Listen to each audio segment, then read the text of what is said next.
সকাল বন্ধুরা, আশা করছি তোমরা সবাই খুব ভালো আছো। আমিও খুব ভালো আছি। তো আজকে আমার জন্মদিন, তো তাই ভগবানকে নমস্কার দিয়েই আমার জন্মদিনটা আজকে শুরু করলাম। এই যে আমি আর আমার মামা লিফটে উঠে গেছি। আজকে আমাদের বের হইতে একটু 5 মিনিট লেট হয়ে গেছে, জানি না কখন যাবো। মাম্মা স্কুল ব্যাগ রেখে বাসায় চলে গেছি স্কুলের জন্য। আবার উপরে উঠছি, আবার স্কুল ব্যাগ নিলাম। এখন এই লিফট অফ হলো। আজকে এমনি লেট হয়ে গেছে, এখন আরো লেট হইব। আমার মামামও চলে গিয়েছে স্কুলে। স্কুল থেকে বাসায় এসেই আমি চলে গিয়েছিলাম রান্নাঘরে, কারণ রান্না বাকি ছিল। মামুনি নিরামিষ রান্না হওয়ার পরেই আমি মাছ রান্না করতে আসলাম। তো আমি এখানে একে একে জিরা, কালি জিরা, হলুদের গুঁড়ো, লবণ দিয়ে আলুটা ভালো করে ভেজে নিলাম। তারপরে অল্প একটু জল দিয়ে মশলা কষাবো। হলুদের গুঁড়ো, জিরে গুঁড়ো, ধনে গুঁড়ো সব কিছু দিয়ে মশলা কষাবো। আসলে আমি এখানে পোয়া মাছ রান্না করব। সিম্পলভাবে একদম মাছটা রান্না করব। মাছটা যদিও সিম্পল দেখাচ্ছে, বাট খেতে কিন্তু খুবই ইয়াম্মি হয়। তোমরা একবার ট্রাই করে দেখো এভাবে। তো হালকা একটু লবণ দিয়ে দিলাম, আমার কাছে মনে হচ্ছে রসাতে লবণের প্রয়োজন। তো এই তো পোয়া মাছটা আমি আগেই হালকা করে ভেজে রাখছিলাম। পোয়া মাছটা বেশি ভাজার প্রয়োজন নেই, হালকা একটু ভাজলেই হয়ে যায়। আমার রসাটা যেহেতু ফুটে উঠেছে তাই মাছগুলো দিয়ে দিলাম। আর অবশ্যই চেষ্টা করবা মশলা কষানোর পর গরম জল ইউজ করার জন্য, কারণ গরম জল ইউজ করলে তরকারির স্বাদটা দ্বিগুণ পরিমাণে বেড়ে যায়। তো এই তো একদম পারফেক্টলি হয়ে গিয়েছে। মাছগুলো আমি একটু নেড়ে দিব যাতে রসাগুলো মাছগুলোর উপরে উঠে যায়। দেন এটা আমি কিছুক্ষণের জন্য রেখে দেব। আলুটাও সিদ্ধ হয়ে যাবে আর আমার তরকারি জলটা একটু টেনে গিয়ে একদম সুন্দর মতো হয়ে যাবে। এই তো আমার পোয়া মাছের রসা একদম রান্না হয়ে গেছে। দেখো তেলটাও ভেসে উঠেছে। এখন আমি এটার উপর ধনে পাতা দিব, বাস আমার রান্না শেষ। তাই যে ওর বাবাকেও খাবার দিয়েছে। ওর বাবাকে আরও অনেক আইটেম দিয়ে খাবার দেওয়া হয়েছিল, বাট আমি খুব পরে ব্লগটা করি। আর এই তোর বাবার টিফিন দিয়ে দিলাম প্যাক করে, লাঞ্চ। ওর বাবারও যাওয়ার সময় হয়ে গিয়েছে। তো বলতে পারো আমার জন্মদিনেরটা শুরু একদম অতি সাধারণভাবে, যেভাবে সারাদিন যায় সেভাবেই শুরু হয়েছে। কোনো স্পেশাল নেই। তবে হ্যাঁ, আমার ছোট মাম্মাম রাত্রে কিন্তু সবাই বার্থডে উইশ করছে। আমি একদম রেডি হয়ে গেছি। বাসায় এসে আজকে তেমন একটা কোনো কাজই করতে পারলাম না। জাস্ট মাছটা রান্না করলাম আর ওর বাবাকে খাবার দিয়ে টুকিটাকি কাজ করলাম। দেন এডিটিংয়ে বসেছিলাম, যেহেতু কালকে ভিডিওটা আপলোড দিতে পারি নাই, তাই আজকে আর লেট করতে চাচ্ছিলাম না। এতক্ষণ ভরে ভিডিও এডিটিং করতে করতে দেখি অলরেডি 11টা বেজে গেছে। তাই একদম রেডি হয়ে গেছি। এখন আবার পূর্ণ তাকে আনতে যাব। ওর ছুটির টাইম হয়ে গিয়েছে, তাড়াতাড়ি করে যেতে হবে। আমাদের অবস্থা খারাপ, বাইরে এত গরম। তো সবার জন্য আবার আইসক্রিম নিয়ে আসলাম। আজকে যা চেয়েছে তাই খেয়েছে। আমার বার্থডে বলে বার্থডে টিপ দিলাম মেয়েকে। তবে অ্যাকচুয়ালি এত কিছু খাওয়ানো উচিত নেই গরমের ভিতর, জাস্ট আজকের জন্য। আমরা সবাই মিলে এখানে এখন আইসক্রিম খাচ্ছিলাম। আর মা বাবা দুজনেই এসেছিল সকালে। বাবাকে প্রণাম করেছিলাম, মাকে প্রণাম করেছিলাম। দেন বাবা আমাকে আবার বাড়িতে গিফট দিয়ে গেল, মানে টাকা দিয়ে গেছে। বলছে তোমার যা পছন্দ তুমি কিনে নিও। তাদের তো একমাত্র মেয়ে বলেই নাকি জানি না, মানে সবসময় আমার বার্থডেটাই স্পেশাল করার চেষ্টা করে মা বাবা। ফ্রিজে বরফ রেখে দিলাম, ঠান্ডা জল রাখতে আমি ভুলে গিয়েছিলাম। মাও চলে গিয়েছে, তাই আস্তে আস্তে সব ঘর পরিষ্কার করে নিয়েছি। মামুনিদের স্নান করাবো, আমি স্নান করবো। মা আসছিল ছোটো মনিকে রাখার জন্য। তো মা চলে যাওয়ার পর আমি আস্তে আস্তে সব কাজ করে ফেলি। মা অবশ্য পূর্ণতাকে স্নান করিয়ে দিয়ে গিয়েছিল, ছোটো মনিকেও। আমাকে স্নান করাতে হয়নি, পরে আমি এসে স্নান করে নিলাম। স্নান করে এখানে চলে আসছি একটু নিজেকে স্পেশাল করার জন্য। অ্যাকচুয়ালি আমি যে ম্যাক্সিটা পরে আছি এটা অ্যাকচুয়ালি আমার শাশুড়ি আমাকে সিলিয়ে দিয়েছে, যেহেতু আমার আজকে বার্থডে। নতুন ড্রেস পরা দরকার, শাড়ি কিনে দিছিল মা, বাট পরতে ইচ্ছে করছে না, তাই এই ম্যাক্সিটাই পরলাম। আর যে স্লিভসটা দেখছো এটা একটু ডিজাইন করা, মানে আমি একটু ডিজাইনার স্লিভস পরতে পছন্দ করি। এটা আমার শাশুড়ি খুব ভালো মতো জানে, তাই এভাবে বানিয়ে দিয়েছে। তো জন্মদিনের দিন নতুন পোশাক পরে খুব ভালোই লাগছে আমার। তো সিঁদুর দেওয়া হয়ে গিয়েছে, এখন আমি যাব ঠাকুরকে পুজো দিতে। আজকে আমার গোপালকে দেখার পর মনটা একদম খুশিতে ভরে গিয়েছে। আমার অনেক দিনের ইচ্ছে ছিল আমার বার্থডের দিন গোপালের জন্য নতুন ড্রেস কিনবো, বাট সামহাও সেটা আমি কিভাবে ভুলে যাই বা মনে ছিল না বলতে পারি না। তো সকালবেলা দেখলাম মামুনি একদম গোপালকে স্নান করিয়ে নতুন ড্রেস পরাচ্ছে, আর ভাবলাম যে আসলে ভগবানের কাছে কিছু চাইলে ভগবান তা ফেরত দেয় না। আমার খুব শখ ছিল আমার বার্থডের দিন গোপালকে নতুন ড্রেস পরার, তো গোপাল সেই আশাটাও পূর্ণ করে দিছে। তো বলতে পারো বার্থডের একটা উইশ আমার পূরণ হয়ে গিয়েছে।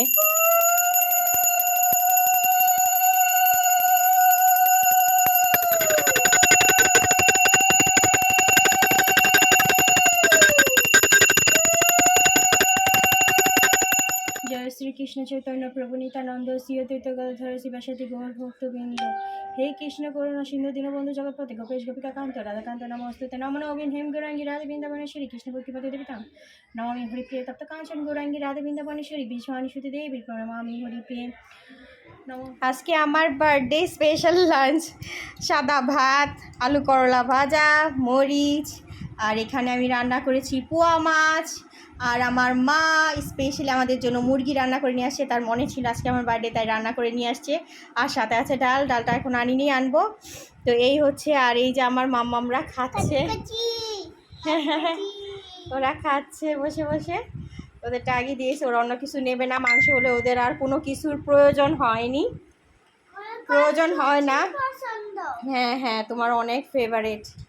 তো এই হচ্ছে আমার স্পেশাল লাঞ্চ মেনু আজকে। লাঞ্চটা একদম সিম্পল হলো, মায়ের হাতের রান্না পেয়ে আমার লাঞ্চটা অনেক স্পেশাল হয়ে গিয়েছিল। আসলে মা এমন একজন মানুষ যার কথা বলে শেষ করা যাবে না। মাকে আমি কি বলবো, আমার লাইফের শ্রেষ্ঠ মা, হয়তো সবাই সবার মা শ্রেষ্ঠ। মা কিভাবে যেন আমার সব মনের কথা বুঝে সব কিছু খেয়াল রাখে।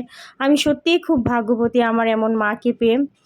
তো লাঞ্চ করে আমরা ঘুমিয়ে পড়ছিলাম, ঘুম থেকে উঠেই দেখি সন্ধ্যা হয়ে গেছে। তো ভাবলাম সন্ধ্যাবাতি দেওয়ার সাথে সাথে গোপালের রাত্রের সেবাটাও দিয়ে ফেলি, যেহেতু আম আছে বাসায়। তো ভাবলাম আজকে আম দিই আমার বার্থডে দিন গোপালকে ভোগ নিবেদন করি।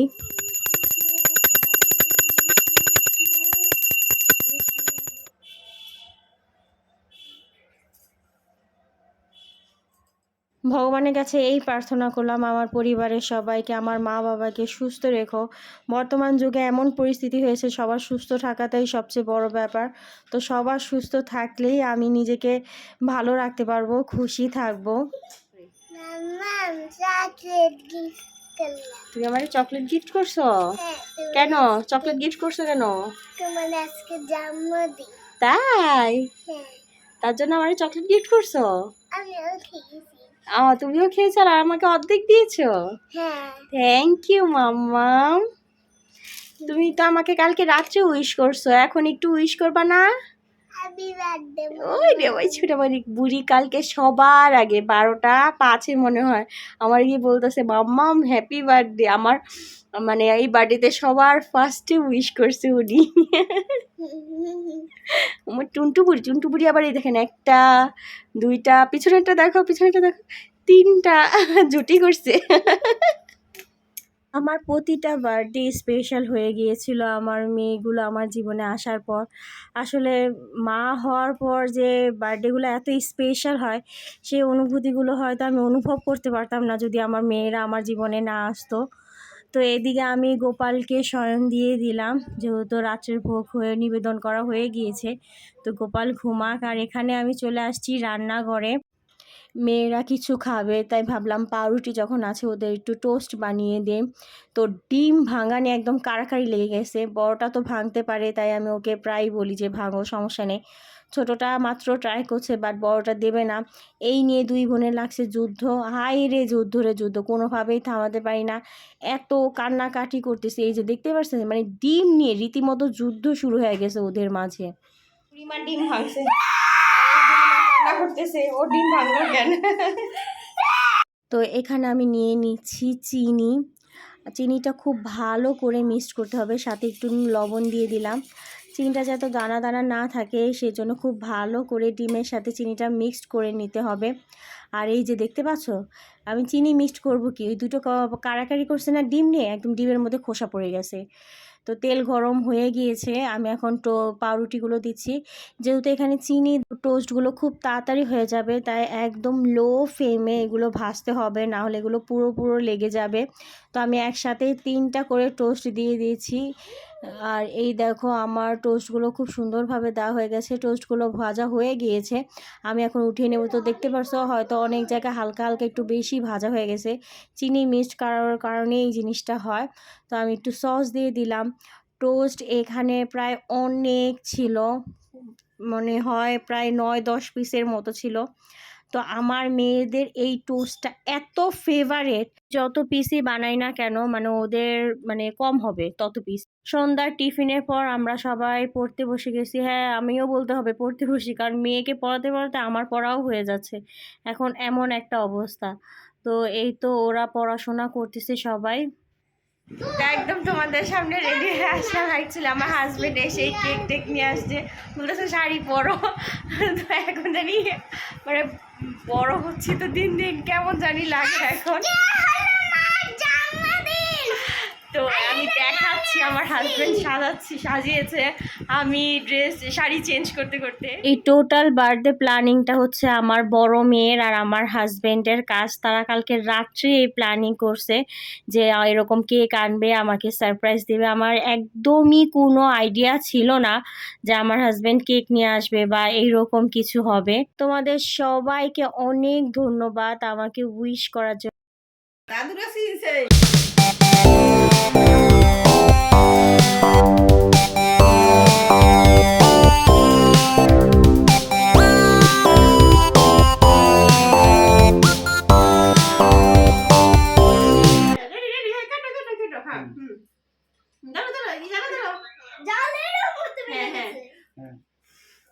Happy birthday to you. Happy birthday to you. Happy birthday to Bipasa.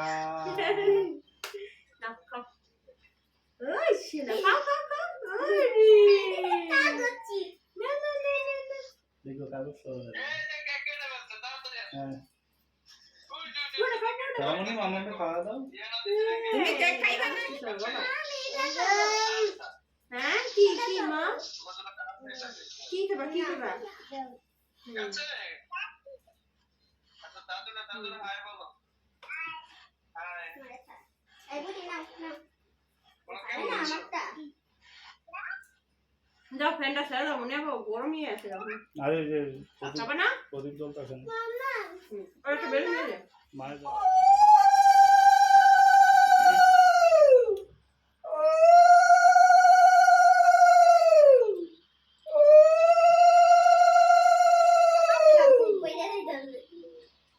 Pintu কয় পিন্টু বলো জানো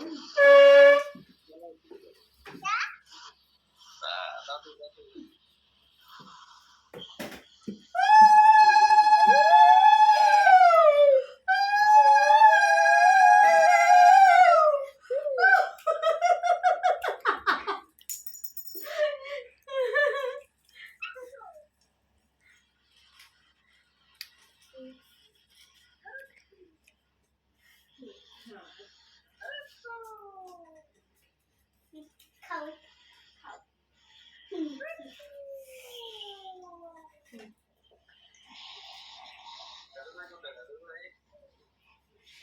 আমি খাবো না কিসমিস দিও না এই কি করছে থাক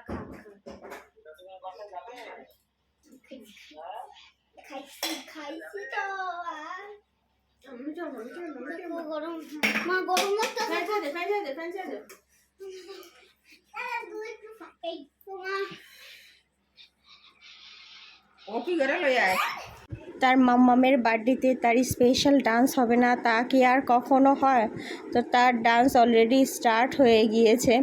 কেক কাটা একদিক দিয়ে সেরেছে, আরেক দিক দিয়ে মামাম গান ছাড়ো আমি নাচবো মানে ওর কোনো অনুষ্ঠান হলেই, ফাংশন হলেই নাচতে হয়। তো ভগবানের আশীর্বাদে আমার 2 মেয়ে 2টা রূপ, 2টা কি বলবো, 2টা প্রতিভামূলক রূপ নিয়ে জন্মিয়েছে। ভগবানের অনেক আশীর্বাদ যে আমি তাদের মা।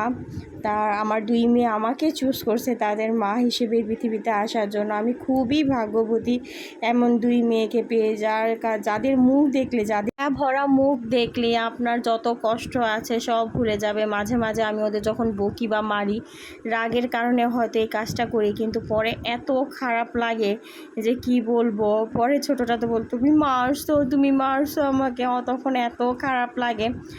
তো কি আর বলবো যে এই 2 কন্যার জন্যই আমরা দুজন বেঁচে আছি। ওদের মুখ দেখে, ওদের মায়া দেখে, দেখো কি সুন্দর করে নাচতেছে নিজের মতো করে, কোনো বাধা নেই, কোনো বিধি নিষেধ নেই। ও আজকে পুরো স্বাধীনভাবে ও ডান্স করতেছে, খুব ভালোই লাগছে ওকে দেখে। তো শেষ পর্যন্ত সারপ্রাইজ পার্টি হয়ে গেল। আমি জানতামই না ও কেক আনবে।